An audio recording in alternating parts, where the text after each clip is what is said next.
there Aries, welcome back to Wild Lotus Tarot. This is going to be your intuitive love reading for October. So Aries, whether you are single, in a couple, or have your eye on someone special, we're just going to see what comes up in this love message for you. I'm going to get started with the Journey of Love Oracle from Alana Fairchild. I will be then pulling you an overarching tarot card from the Moonchild Tarot before getting out your tarot aspects with the Rider-Waite clarified with the Starchild Tarot. And we will finish up with some romance angels. So let's see what the messages are. I have got towering magnificence, and I don't see this as a tower. I see this as, you know, a real sign of strength, of something stable, something solid. So some of you might be building something with somebody or have your eye on somebody that you feel you can create that with. Somebody who might be your rock. And I've got sacred convergence, which for me is definitely some kind of divine coming together, some kind of divine meeting, maybe some kind of divine orchestration that is happening in love for you this month. Let's get out the overarching tarot card.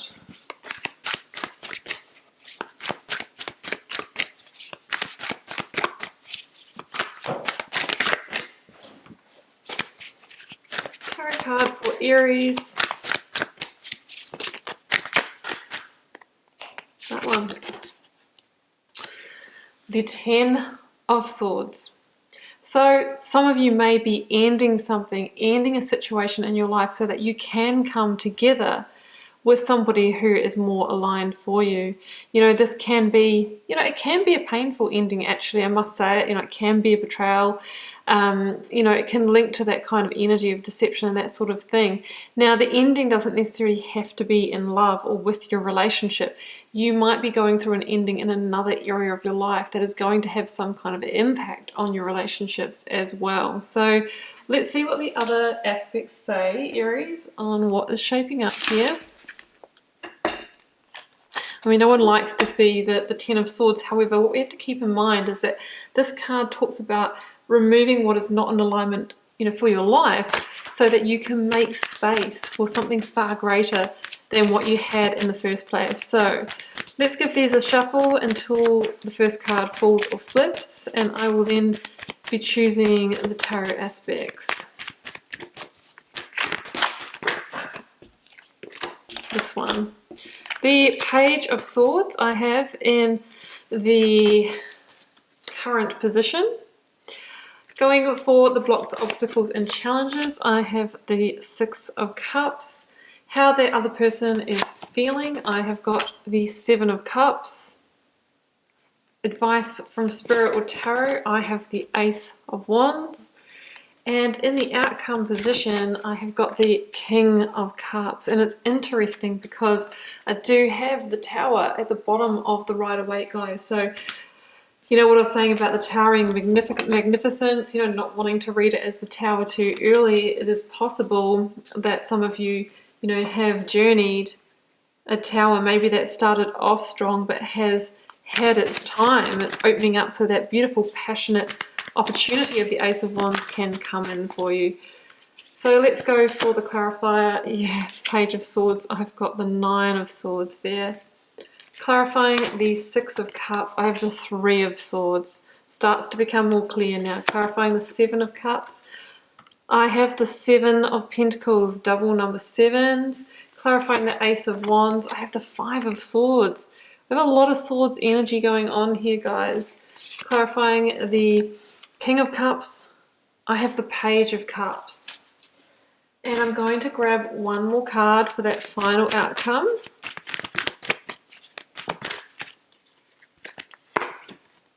The Eight of Wands. Yeah, okay. Well, Aries, I have to say, you know, for some of you, there is definitely ending energy here. You know, what's interesting about your current position is that we have the Page of Swords plus the Nine of Swords. It's almost like a 1 plus 9 equals that 10 of Swords, you know, that 10 of Swords overarching energy. Now, the Nine of Swords really is that, can be that stress or anxiety. It can be the over-analyzing. It could have been sitting in the decision-making of whether to bring a connection to an ending or not for quite a period of time. When we stay in the nines and we don't tip it over to the completion, to the Ten of Swords, then, you know, it can become quite uncomfortable mentally. And what I'm really feeling here is that maybe there was the opportunity to you know, rip off the band-aid and go for that Ten of Swords ending. You knew there was going to be some sense of pain associated with it, but because of the resistance to actually making that happen, then the universe may have brought down your Tower of Magnificence, right? In a Tower moment. And the Tower moment can be, it just erupts or something happens. You know, someone kind of gets tipped over the edge here and it all comes down. And with the Page of Swords here, it could have been through some kind of honest communication, somebody coming out and sharing their feelings and maybe shattering the tower for somebody else. But the Seven of Cups is in your person's energy. So for some of you, I kind of feel that maybe you were the one to shatter an illusion. There is a sense of maybe the relationship was a bit built on a foundation of, you know, sand or a house of cards for a while. And it's like it only takes one bolt of lightning from the universe and, you know, it comes down. So that's what I'm seeing here. The thing is, the Tower is a blessing. It's a hidden blessing because it's come to align you to, you know, that sacred convergence, to clear the slate for you so that maybe you can welcome in that Ace of Wands. So that's what I'm seeing here. The Page of Swords is also the beginning of progress. It's the beginning of change. You could say it's that small breeze of change that starts to pick up and really bring that momentum to the situation, and we end it on the Ace of Wands. So it's like it's in motion and we almost can't stop it here, and it's going to turn into it's turned into great change. Now, the blocks, obstacles and challenges, Six of Cups and Three of Swords. I think there's going to be you're going to feel nostalgic about the situation, right? You know, there is a magnificent tower that has come down here, maybe one that you really thought was going to work out.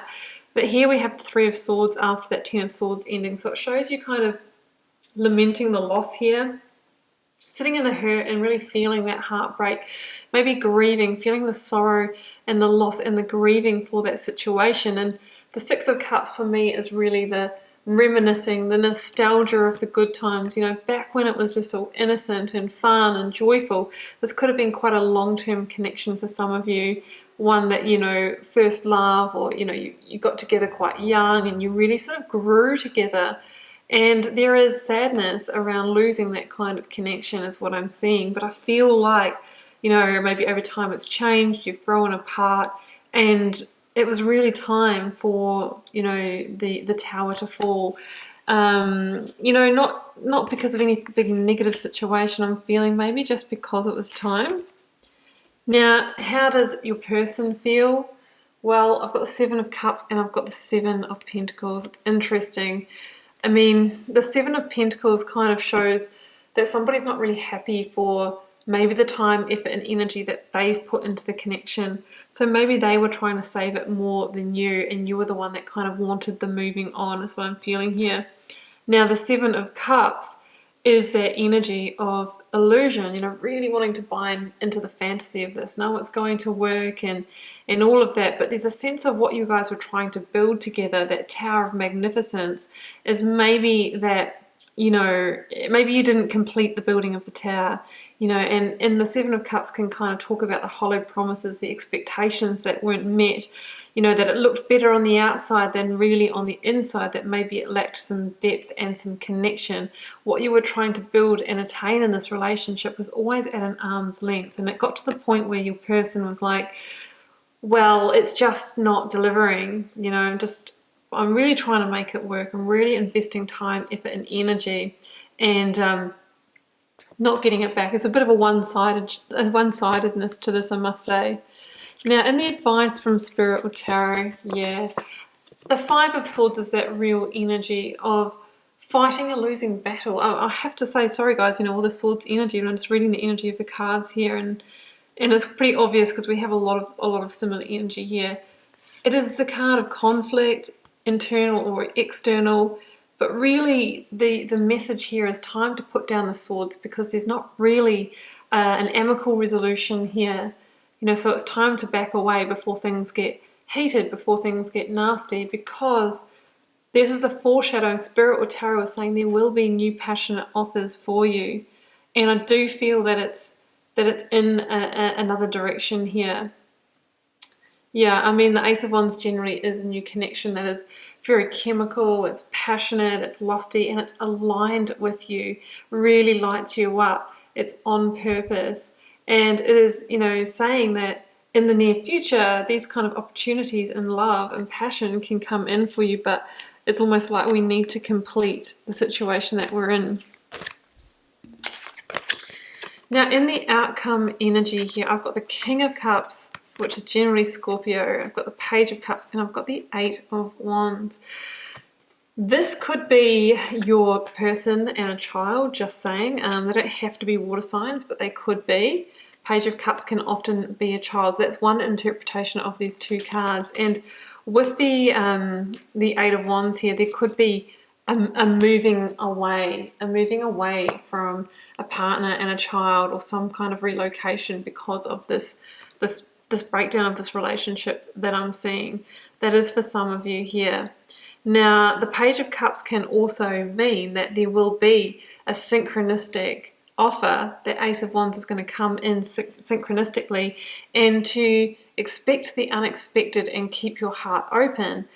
It is actually a really, you know, creative, fun, joyful energy. You know, you're having the nostalgia about the Six of Cups, having the nostalgia about the past relationship. But the Page of Cups is definitely somebody to be excited for coming in. Somebody who's really heart-centered. You know, somebody that is exciting, might be a little bit eccentric, someone who's different from your usual type, but somebody who can kind of come out of the blue. And the Eight of Wands is about swift change. You know, this is swift change into a new direction that's going to bring you around more heart-centered people. It can be as well a message that kind of comes across the airwaves, message online, that kind of thing, that might connect you with this person in the future. So that's what I'm seeing there, guys. And the Page of Cups could be standing for the synchronistic aspect of it, and it could be the King of Cups. It's either a Scorpio or a water sign, or somebody who's just really intuitive and embodied and emotionally grounded and mature. And, you know, that kind of king energy is kind of what you are inviting in. Somebody who's in king energy but hasn't lost their sense of playfulness, is still operating from the heart. Yeah, and we have this beautiful energy of change. And yeah, this person that I do feel is coming in for you could be at a distance from you at the moment, waiting for you to resolve karmic contracts with somebody else, so that then, you know, there can be that sacred convergence. So Aries, you know, through one ending comes a new beginning. It's just the way it works in universal law. Let's go to the romance angels and have a look at what is going on. Some parting messages for the readings. Yes, new love. A new person has stirred your romantic feelings. Well, I have a feeling that most of you have not met this person yet, but there is generally new love in this reading. Make the effort. Great love is worth taking the steps you are guided to take. And let go of control issues. Let the situation unfold naturally. And that could have been the resisting of the ending of this connection, sitting in that Nine of Swords. And that's why the Tower comes in. It's like the universe saying, well, if you don't do it, Aries, then I will take control. I will take charge and bring it down for you. But you should stay optimistic about your love life. Positive thinking and faith will bring you romance. So that's your parting message. Aries, you know, it's a bit of a heavy reading. It's not going to resonate for all of you, but, you know, just keep keep the faith, because there are beautiful new things coming for you on the horizon. So I wish you all the best in love for the month, and do keep in mind it's a general reading for the collective. If you're called to share, please do leave me a comment. I do read them all and try to respond to as many as I can. Helps me get to know you guys and connect with your energies, and I will see you back here throughout the month for plenty more readings.